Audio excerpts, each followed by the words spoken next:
E aí, pessoal, podcast da Copa do Brasil. Consegui gravar hoje, comentar rapidinho o jogo de Cruzeiro e Atlético Mineiro, né? O único jogo aí que faltava aí desses jogos de idas à Copa do Brasil. E se ontem eu tinha falado que os jogos até então tinham tido placares meio magros, com poucos gols, né? Esse jogo o Cruzeiro sobrou. Foi 3-0 para o Cruzeiro. Que jogo, né?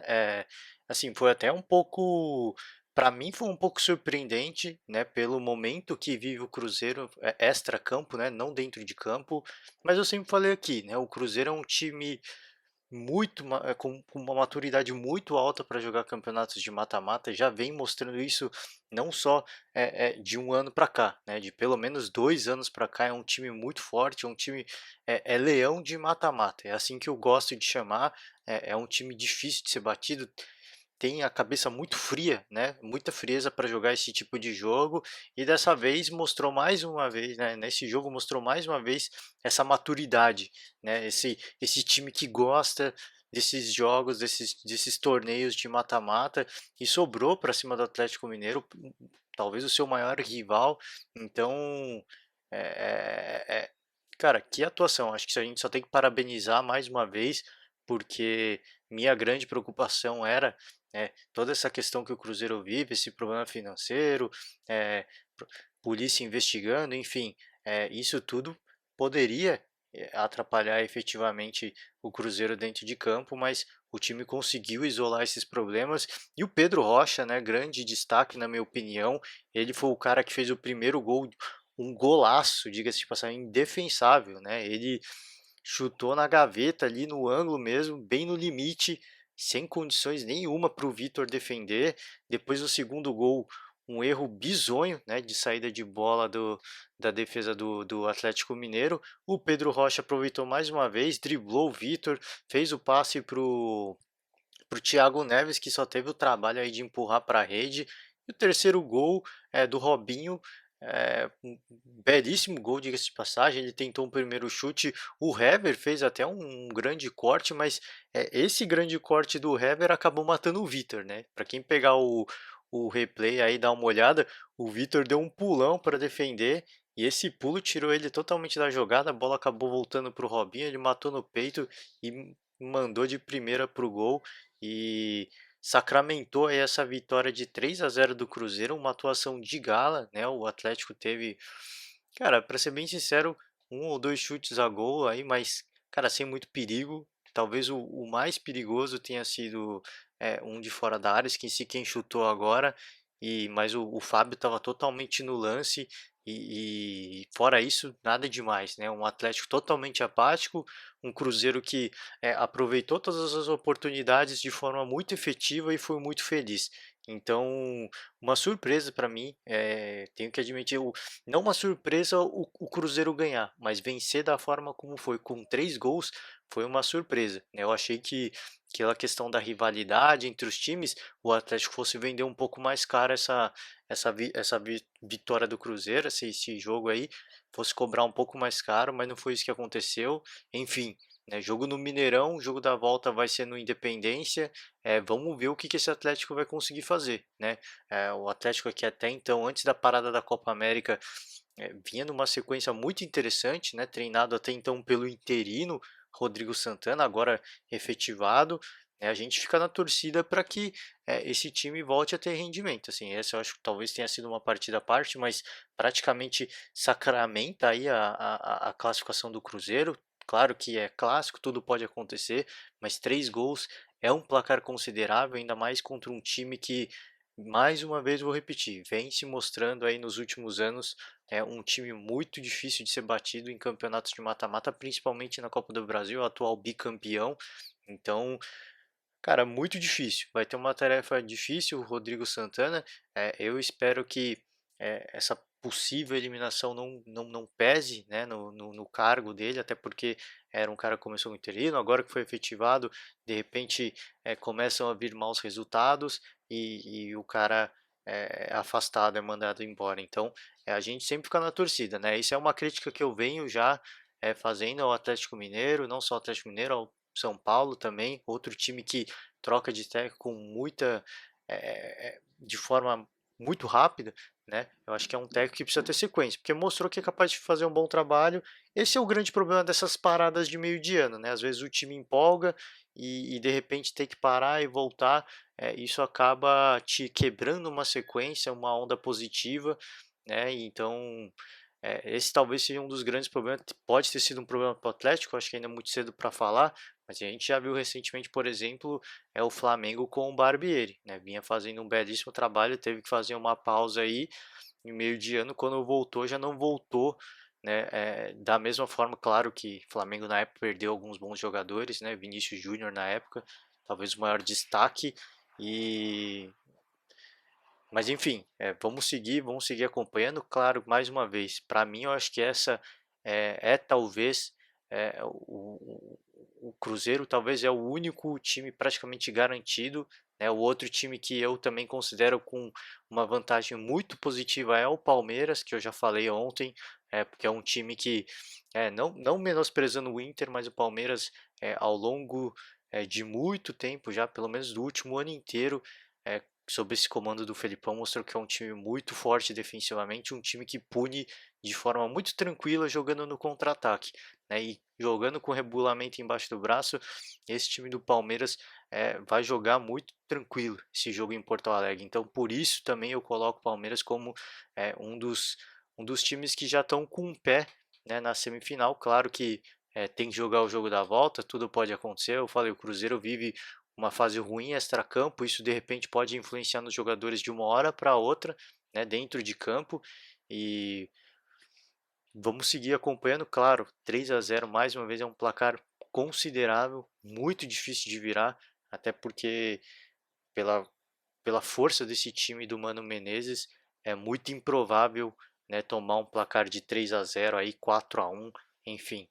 Copa do Brasil não tem o gol fora de casa, né? Então é muito difícil o Atlético abrir uma vantagem aí de 3 gols para levar essa decisão pelo menos para os pênaltis. Mas quem sabe aí, de repente, uma noite inspirada, as coisas podem acontecer. Mas pelo que a gente viu desse Atlético, tem que mudar alguma coisa. Se jogar da mesma forma, vai perder o jogo na Independência mais uma vez, porque o time do Cruzeiro é um time forte, mentalmente forte, né? Não só o grupo, né? O time como um grupo é muito forte, é um baita de um time, né?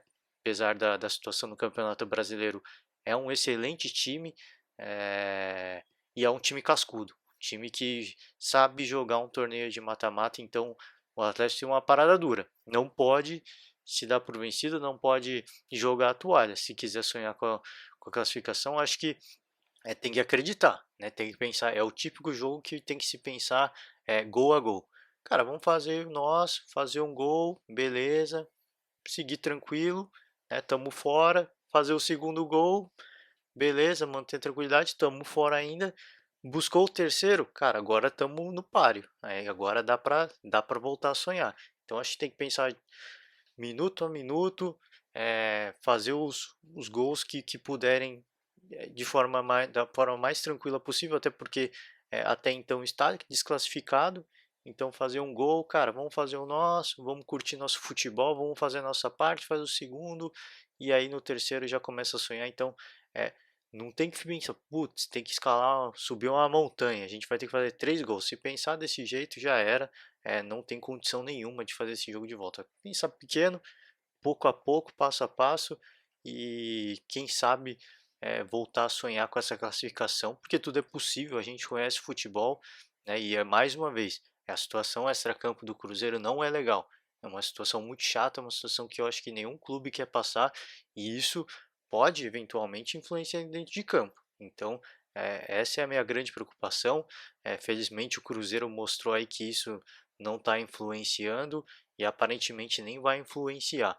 Então a gente fica nessa torcida para que esse time continue fazendo grandes partidas, porque é um grande time, né? Já mostrou que pode jogar muito, né? No começo do ano foi considerado aí os primeiros meses, junto com o Grêmio, os melhores times do Brasil, né? Junto com o Grêmio, se não um dos melhores ou o melhor time do Brasil. Então, é, já viu do que pode jogar e mostrou mais uma vez nesse jogo que é um time muito competente, um time muito forte, né? E final de semana agora a gente vai ter é, Campeonato Brasileiro, a volta do Campeonato Brasileiro, eu queria destacar o clássico paulista, né? São Paulo e Palmeiras, o jogo vai ser no Morumbi, expectativa de um jogaço, né?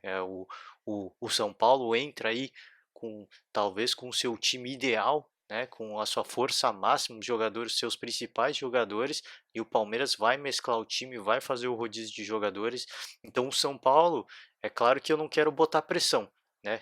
A pressão eu já ouvi alguns programas de rádio, de televisão, alguns comentaristas já meio que colocando uma pressão no São Paulo, ó, já jogar com sua força máxima, tem que ganhar, tem que ganhar, cara, não é tem que ganhar, o time tem boas condições, muito boas condições, né? O cenário é muito favorável a conseguir arrancar aí a primeira derrota para o Palmeiras, né? Nesse ano, então tem boas condições, mas eu acho que tem que jogar o jogo, né? Não é, pô, tem obrigação porque a gente vai jogar com força máxima e tá jogando em casa, os caras vão vir com reserva. Se começar a pensar desse jeito, vai virar presa fácil pro Palmeiras.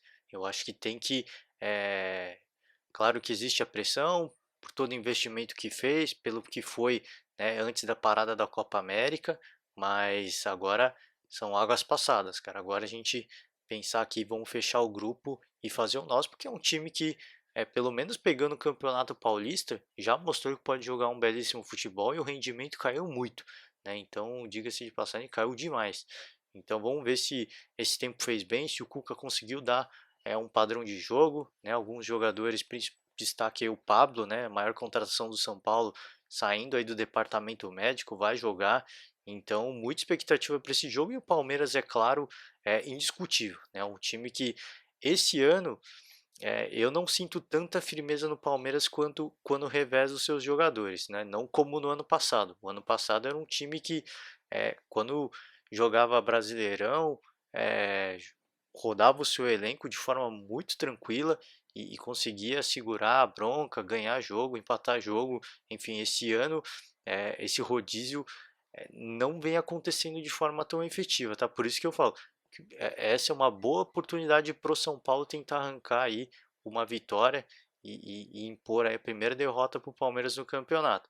Então, mas claro, é um time muito bem treinado, um time que defensivamente falando, não em termos ofensivos, tá? Mas defensivamente falando, é um time que quando faz o rodízio consegue manter a mesma intensidade, é um time muito compacto, então vai ser pedreira, cara. Não tem vida fácil. Eu falei mais uma vez, ouvi alguns comentários já meio que pressionando o São Paulo, mas claro que a pressão sempre acontece, porque principalmente por parte do torcedor, porque joga em casa.